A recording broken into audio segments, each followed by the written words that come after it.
मित्रांनो, आजच्या या व्हिडिओच्या माध्यमातून आपण शेवगा पिकाची लागवड करत असताना कोणकोणत्या गोष्टी लक्षात ठेवाव्या, त्याचबरोबर शेवगा पिकाची लागवड कशी करावी, लागवड करत असताना दोन झाडातील अंतर किती ठेवावं, त्याचबरोबर मित्रांनो, तुम्हाला जर छोट्या ट्रॅक्टरने जर तुम्हाला शेवगा पिकामध्ये जर स्प्रे करायचा असेल तर त्या अनुषंगाने दोन झाडातील दोन लाईनीतील अंतर किती असावं, त्याचबरोबर बांधाच्या साईडने ज्या ठिकाणी ट्रॅक्टर फिरणार आहे त्या ठिकाणी देखील अंतर किती ठेवावं की जेणेकरून आपलं ट्रॅक्टर देखील आरामात फिरलं पाहिजे। त्याचबरोबर ज्यावेळेस शेवगा या पिकाला व्यवस्थितपणे ज्यावेळेस लोड लागेल त्या फांद्या खाली येतील, अशा वेळेस ट्रॅक्टरला त्या फांद्या नडू नये या कारणाने ते अंतर किती असावं हे संपूर्ण डिटेलमध्ये माहिती आपण आजच्या या व्हिडिओच्या माध्यमातून बघणार आहोत।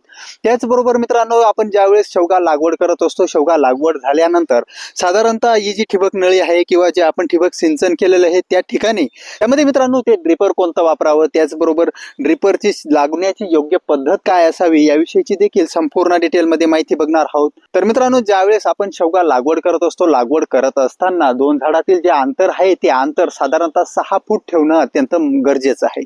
कारण की मित्रांनो, ज्यावेळेस तुम्ही 6 फूट अंतर ठेवतात, हे तुम्ही बघू शकता की दोन झाडातील अंतर 6 फूट आहे। त्याचबरोबर इकडे देखील बघू शकता तुम्ही की या दोन झाडात देखील अंतर 6 फूट आपण ठेवलेलं आहे। या 6 फुटामध्ये मित्रांनो काय होतं माहितीये का, ज्यावेळेस या ब्रांचेस आपण बघू शकतात, या ब्रांचेस ज्यावेळेस वाढतात, वाढल्यानंतर एकमेकांमध्ये जास्त प्रमाणामध्ये अटकू नये त्यामुळे मित्रांनो आपण हे जास्त अंतर ठेवलंय 6 फूट। काही ठिकाणी 8 फूट देखील अंतर ठेवण्याची पद्धत आहे, परंतु 8 फूट ज्यावेळेस आपण हे दोन झाडातील अंतर ठेवतो ना त्यावेळेस पावसाळ्यात मोठ्या प्रमाणावर वारं येतं किंवा बौधन वगैरे येतात, त्याचबरोबर त्याच्यामध्ये हवा पाणी वगैरे येतो, त्याच्यामध्ये त्या ज्या फांद्या असतात त्यांना जे फळ वगैरे लागले असतात, त्याला ज्या शेंगा वगैरे लागलेल्या असतात, त्या शेंगांच्या ज्या फांद्या आहेत त्या मुडू नये त्या अनुषंगाने हे जे अंतर आहे हे अंतर अत्यंत योग्य आहे 6 फूट। दोन झाडातील जे अंतर आहे ते 6 फूट ठेवलं तर चांगल्या प्रकारे आपल्याला बेनिफिट्स मिळतात।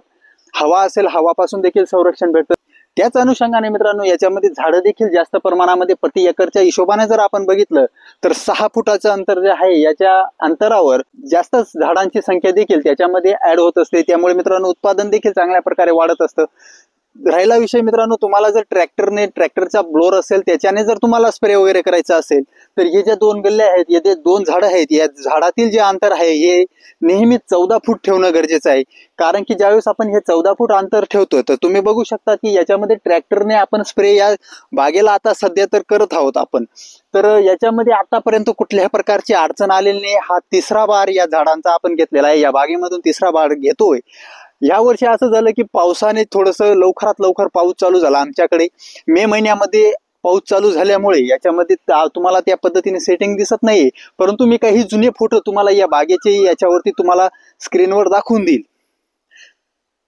त्याचबरोबर मित्रांनो, स्प्रे मारताना देखील तुम्हाला छोटा ट्रॅक्टरने जर स्प्रे मारायचा असेल तर यामधून मी 14 फूट हे माझं अंतर आहे, दोन झाडातील अंतर जे आहे ते 14 फूट आहे, त्याच्यामधून ट्रॅक्टरनं तो व्हिडिओ मी तुम्हाला स्प्रेचा दाखवू शकतो। तर त्याचबरोबर मित्रांनो, सगळ्यात महत्वाची गोष्ट म्हटल्यानंतर आपण हे जे झाडं लावल्यानंतर याच्यामध्ये जी ठिबक लाईन आहे, ठिबक लाईन म्हणजे जे ठिबक सिंचनसाठी नळी वगैरे वापरलेली आहे, त्यामध्ये जे ड्रिपर आपण वापर केलेला आहे, ज्या ड्रिपरचा आपण वापर केलेला आहे, हे जे ड्रिपर आहे हे ताशी 14 लिटरचं ड्रिपर आम्ही वापरलेलं आहे। कारण की मित्रांनो, ही आमची जमीन आहे ना थोडीशी जाड जमीन आहे, पाणी जास्त दिवस धरून ठेवते, त्यामुळे आम्ही ताशी 14 लिटरचं जे ड्रिपर आहे ते ड्रिपरचा आम्ही वापर केलेला आहे।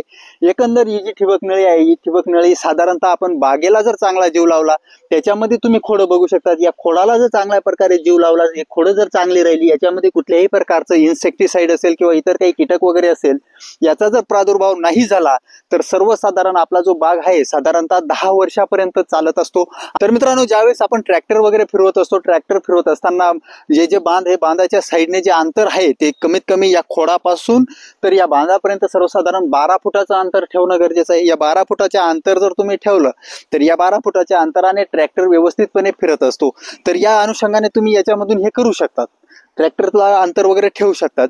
मित्रांनो, याच्यामध्ये तुम्हाला काही शंका जर आली असेल, शेवगा लागवड करत असताना लागवड कशी करावी याच्यामध्ये जर काही एखादा पॉईंट राहिला असेल तर तुम्ही कमेंट बॉक्समध्ये मला कळू शकतात। त्याचबरोबर मी त्याच्यावर जर बनलं तर एखादा व्हिडिओ तुमच्यासाठी मी नवीन बनवू शकतो।